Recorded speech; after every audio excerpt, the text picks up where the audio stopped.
The police, entering the house, saw a terrible picture. They did not meet this before.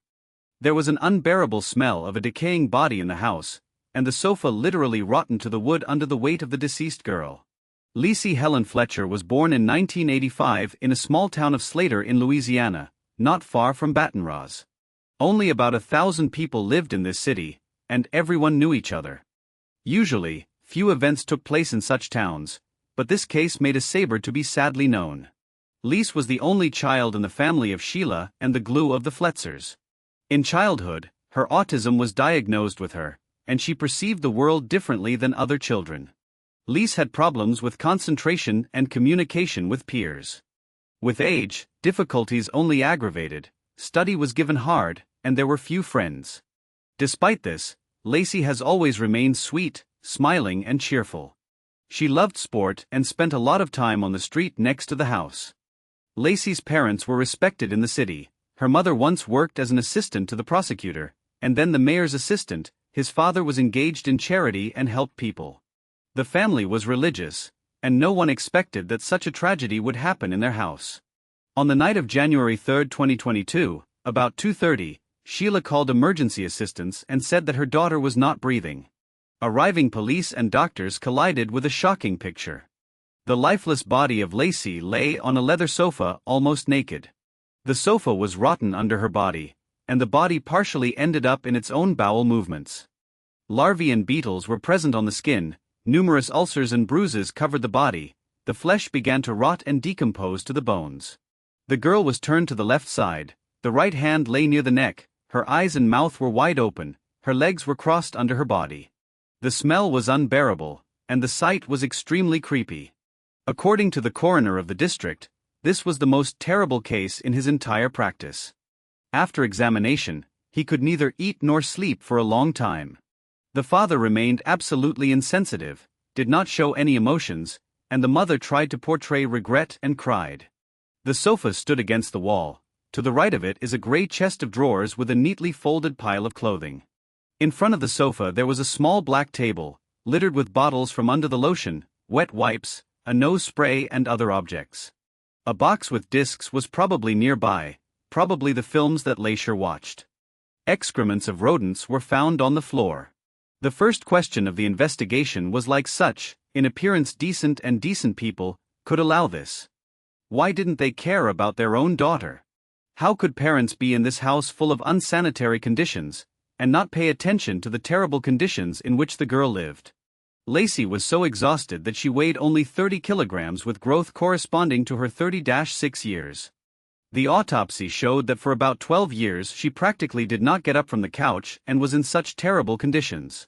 The skin in the back and buttocks was blackened. She revealed a positive test on the COVID-19, but this did not cause death. The pathologist determined that death occurred due to severe medical neglect, malnutrition, starvation, immobility, field formation and osteomyelitis, a purulent process in the bones, which led to sepsis. According to his conclusion, death was qualified as a murder. Presumably, Lacey died 24 seconds 8 hours before a call to the emergency service. According to their parents, a few days before their death they went on a trip to the weekend, and after returning they found the body of their daughter. Parents stated that Lacey's worsened autism and Asperger's syndrome developed after the 9th grade, and therefore they were forced to isolate the daughter of the house. She switched to homeschooling and actually disappeared from the field of view of the neighbors. Many have not seen her 15 years, and some who lived nearby recently did not even know about the existence of her daughter. Parents told friends that Lacey was sick and could not leave the house, supposedly suffering from a rare and severe neurological form, known as a locked person syndrome. At the same time, patients are paralyzed, in addition to the muscles that control eye movement, completely depend on the guardians, but retain the ability to feel and understand what is happening around. There was no such diagnosis in Lacey's medical record, and it is not known who allegedly put it. The daughter's last visit to the doctor was 16 years old when she was still at school. At the reception, she complained only of anxiety, and autism was the diagnosis. The causes of subsequent paralysis remain unknown. The family led a closed lifestyle, did not communicate with anyone, and over the years no one saw what was happening to Lacey. After the death of the daughter, the parents were arrested. A 64-year-old mother and a 65-year-old father were accused of killing a second degree. Sheila and Glue did not plead guilty. They claimed that the daughter was an adult, independent, and could make decisions without their intervention. According to them, Lacey preferred a recluse lifestyle, spent days on the couch, without rising, and celebrated the need for a towel next to him. Parents allegedly only cleaned her and processed ulcers on her skin, because the daughter never complained, and therefore they did not contact the doctors. All this sounded extremely implausible. The girl was very exhausted, she was hung in hunger, and she developed sepsis. Earlier, parents did not report that the daughter was paralyzed, and then claimed that she herself chose such a way of life, to lie on the couch. All this happened for 12 years before their eyes, and they did not take any action. Now they say that Lacey was not sick and did not need to leave. Especially suspicious was the fact that Lacey's death coincided with the moment when her parents left for rest. For all this time, not a single appeal to doctors for help for their daughter has been recorded from the parents.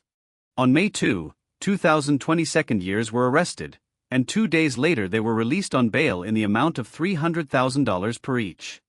This decision caused a lot of disputes.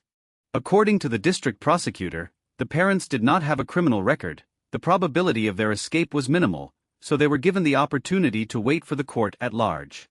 Sheila and Glue depicted themselves with mourning parents regretting the death of her daughter, but the public did not believe them. Locals were shocked by history and outraged by the negligent attitude of parents. The couple's lawyer said that they did not want to re-experience the pain of the loss of the child through the media, so they do not give interviews. According to him, over the years, the family has experienced a lot of mental pain, and anyone who lost the child knows what it was. However, a comparison with other parents who lost their children looks doubtful. Lacey could have been saved if their parents turned to medical help, but they probably had no desire for it.